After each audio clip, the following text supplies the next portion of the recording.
Hello, welcome back. I'm Lori Williams. I am an energy healer, psychic medium, animal communicator, and spiritual teacher. And today I want to talk to you about the past, present, and future. So, when it comes to our mind, we have like two parts of our mind. Ultimately, it's the subconscious mind and the conscious mind. And even though you may be aware that what you're doing isn't healthy for you mentally or emotionally in the conscious mind, the subconscious mind pretty much has a mind of its own. It's going to do whatever it wants. It's that's where our past is stored. So our conscious mind is the present moment, like this specific second, but anything that's not in this specific second is now in the subconscious mind. So even when I first started this video, is now in the past, which is now goes to the subconscious mind. That being said, this is why you may experience things of, like a full awareness of what you're struggling with, but not having a clear plan or path or clarity, like of how to let go of where it's coming from, because you're trying to heal something in the consciousness, in the conscious mind, that is actually being stored in the subconscious mind. The subconscious mind is the part of us. It's basically like a huge filing system. So everything that's ever happened in our lifetime, we keep a record of that. This is how our traumas play out too. So I want you to just for a minute imagine a river.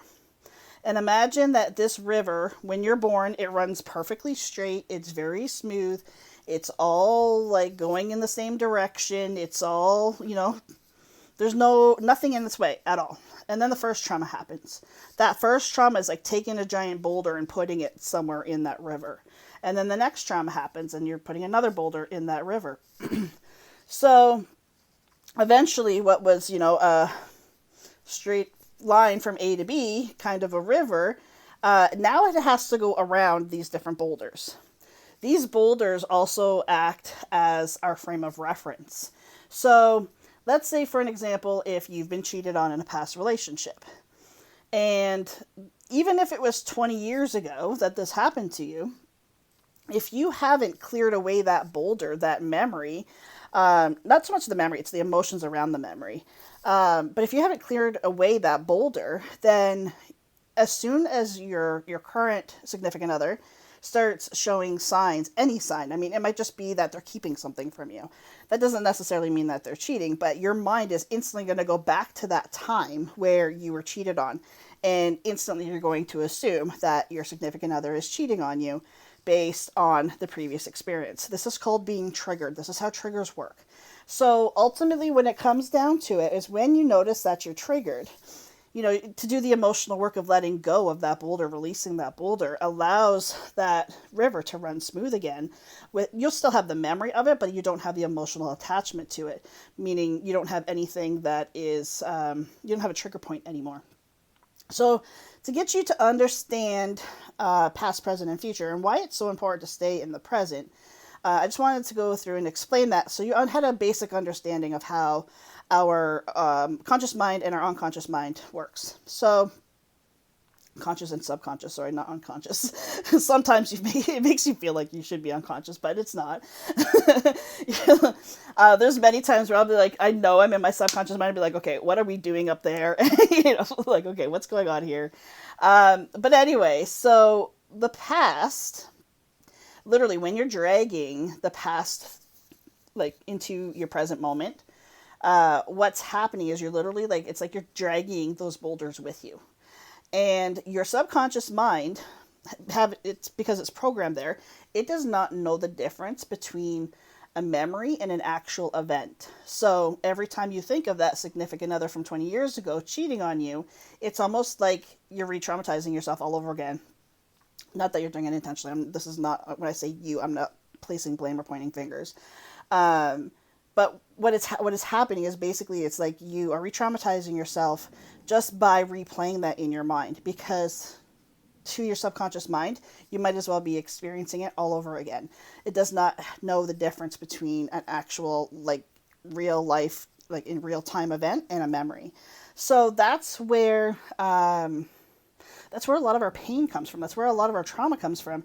I mean, obviously the trauma itself is debilitating, and the emotions around it are debilitating. But having to like basically re-traumatize yourself over and over and over again for X amount of years, it's just adding more fuel to the fire. And we wonder why we're so like depressed or anxious or whatever the case may be. Now, when it comes to the future, the future is all about like your possibilities. And your possibilities for your future are completely endless.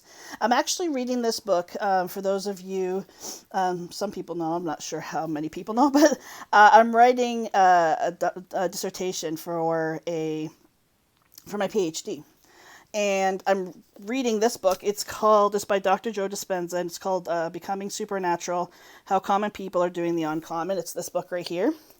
And I'm using this book just basically as a frame of reference because I really like how he explains what we do to ourselves when we're stuck in the future. So if you're stuck thinking about the future, worrying about the future, being anxious about the future, you're taking all of your possibilities, the endless possibilities, and you're compartmentalizing them. Now, this obviously isn't word for word of what he said, but I did take this thought from that because it was something that really resonated with me. And ultimately, what happens in that case is that if you're like, okay, well, something bad's going to happen to me in 2 weeks. I just know something bad is going to happen to me in 2 weeks.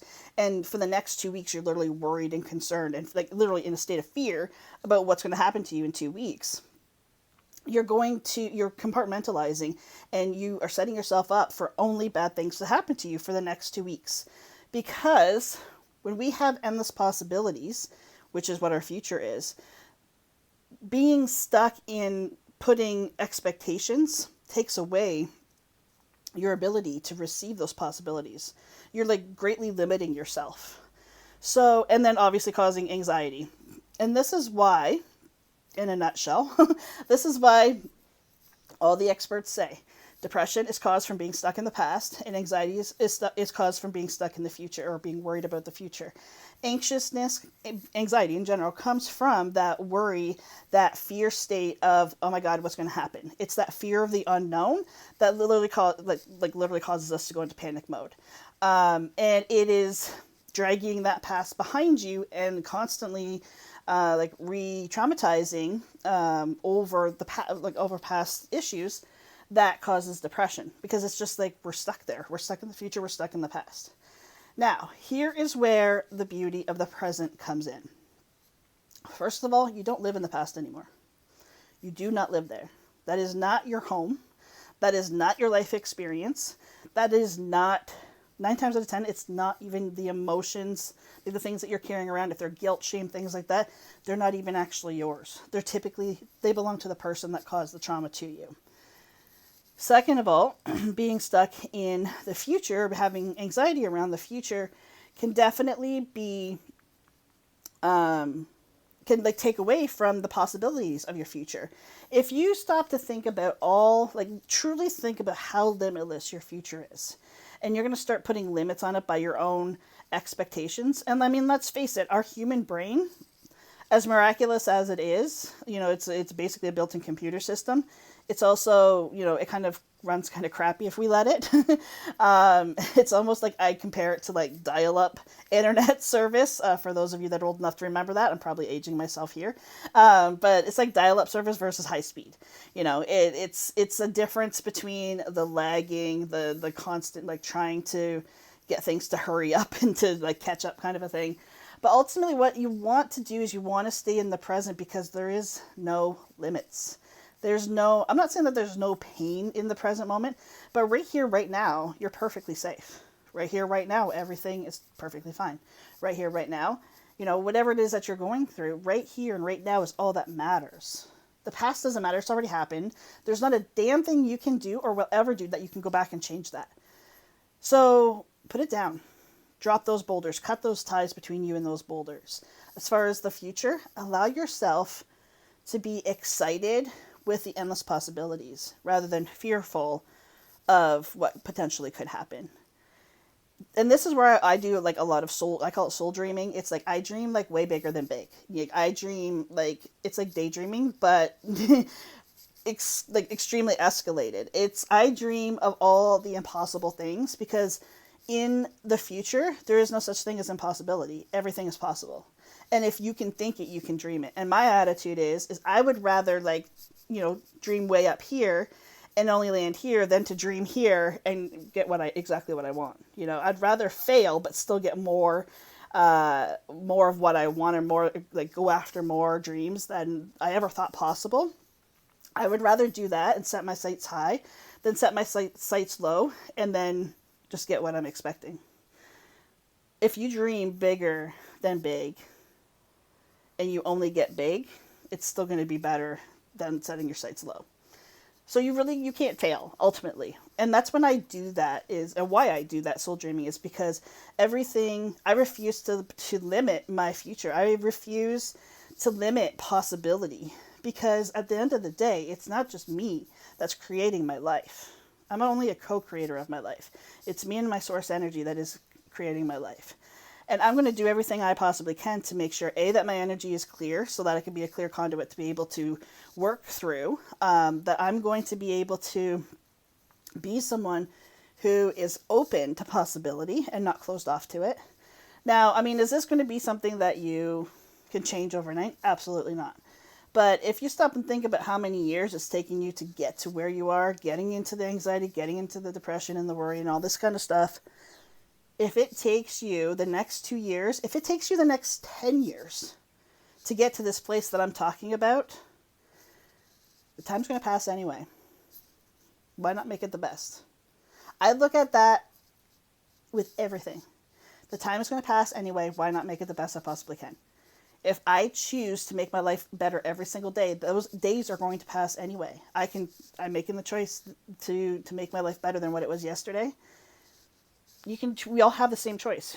We choose to do something, we choose not to. Either one is a choice. Ultimately, what it comes down to, though, is your present moment is where you're going to feel safe. Your present moment is where you can take that breath. You can take that sigh of like, everything's okay. And you know what? Even if right now, in this moment, your life is a complete shit show, even if, you can still, in this second, you're safe. In the second, everything's going to work out exactly as it's meant to. In this moment, you get to choose what your future is going to look like.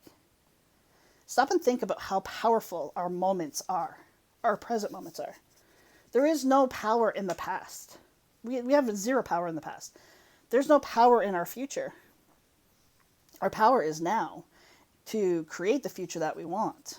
Once we get there, we're just going to continue you're constantly manifesting your future in the present moment. So dream big. Go big with it. And for the love of all things holy, learn to stay in the present. Because it truly is, everything is like perfectly blissful in that moment. Right now, right here, in this moment, you're safe. Right here, right now, if you're happy, whatever it is that you are, enjoy this present moment. Because literally, by the time I say the word time, when I pronounce the T of the word time, it's already now in the past. That's how fast our seconds are going. Let that sit with you for a minute. The time is moving very, very quickly. It always does. Make the best of it.